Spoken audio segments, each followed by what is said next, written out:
Assalamualaikum warahmatullahi wabarakatuh. Perkenalkan, kami dari kelompok 7 mata kuliah Psikologi Kepribadian Universitas Muhammadiyah Purwokerto. Kami kelompok 7 terdiri dari 3 anggota dengan saya sendiri Anggi Wiharti dengan NIM 315, yang kedua Sela Artanti dengan NIM 298, yang ketiga Apni Brianti Hussein dengan NIM 276. Sebelum ke teori George Kelly, di sini saya akan menjelaskan biografi terlebih dahulu. George Kelly adalah seorang psikolog Amerika yang dikenal sebagai pendiri atau konstruktivisme pribadi dalam psikologi kepribadian. Beliau lahir di Pedy, New Jersey. Kelly menghabiskan sebagian besar karirnya di Universitas Ohio State, di mana ia mengembangkan konsep-konsep inti teorinya. Menurutnya, individu menciptakan konstruk-konstruk pribadi yang berfungsi sebagai hipotesis atau ramalan tentang dunia dan orang-orang di sekitar mereka. Konstruk-konstruk ini digunakan untuk mengorganisasi pengalaman dan memprediksi apa yang akan terjadi di masa depan. Pada tahun 1955, Kelly menerbitkan bukunya yang berjudul The Psychology of Personal Construct, atau biasa disebut psikologi konstruk pribadi, di mana ia secara rinci menjelaskan teori dan konsep-konsepnya. Ada beberapa teori George Kelly. Yang pertama ada strukturalisme kepribadian, yang kedua konstruk dan konsekuensi interpersonalnya, yang ketiga tipe dan sistem konstruk, yang keempat dinamika kepribadian, yang kelima proses pembentukan kepribadian, dan yang keenam pertumbuhan dan perkembangan kepribadian. Teori yang pertama ada struktural kepribadian. Kunci dari teori kepribadian Kelly adalah konstruk personal. Struktur kepribadian manusia adalah sistem konstruknya. Apa itu konstruk? Konstruk adalah konsep berisi elemen pengetahuan untuk menginterpretasi atau menafsirkan dunia.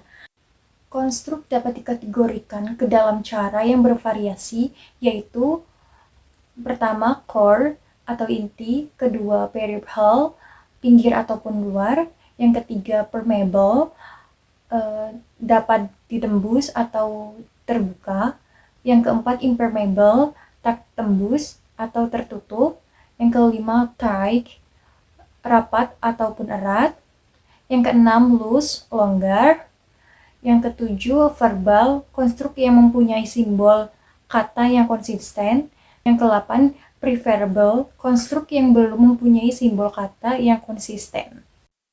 Yang kedua ada konstruk dan konsekuensi interpersonalnya. Kelly berpendapat bahwa orang mengungkapkan aspek kepribadian mereka sendiri dalam suatu konstruk sebagaimana mereka menggambarkan orang lain. Contohnya, seorang tidak dapat menyebut orang lain "maaf bajingan" tanpa membuat dimensi bajingan dalam kehidupannya juga. Perbedaan konstruk dapat menyebabkan kegagalan dalam komunikasi antar kelompok. Yang ketiga ada tipe dan sistem konstruk. Kelly membedakan antara dua tipe konstruk yang berbeda, ada verbal dan praverbal. Konstruk verbal dapat diekspresikan dalam kata-kata, sedangkan konstruk praverbal adalah salah satu yang digunakan meskipun orang tersebut tidak memiliki kata-kata untuk mengekspresiasikan. Saya akan melanjutkan materi dari Anggi, yaitu Kelly menguraikan ke dalam bentuk 11 korolaris yang dijadikan sebagai konsep dasar spesifik dalam menjelaskan sistem konstruk, yaitu yang pertama ada construction corollary, yang kedua ada individuality corollary, yang ketiga ada organization corollary, yang keempat ada dichotomy corollary, yang kelima ada choice corollary, yang keenam ada rank corollary, yang ketujuh ada experience corollary, dan yang kedelapan ada modulation corollary. Yang ke-9 ada fragmentasi corollary, yang ke-10 ada commonality corollary, dan yang ke-11 ada sociality corollary. Selanjutnya ada proses pembentukan kepribadian.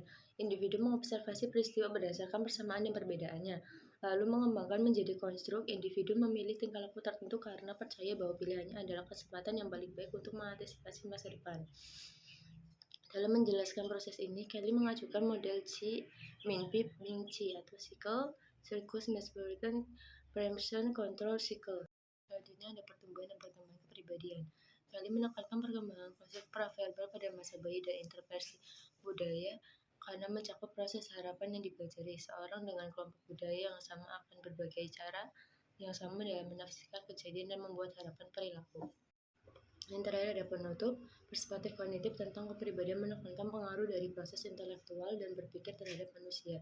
George Kelly adalah pionir awal dari pendekatan ini dengan teori konstruk personalnya. Dia mendasarkan pendekatannya pada posisi filosofis tentang alternatif konstruktif.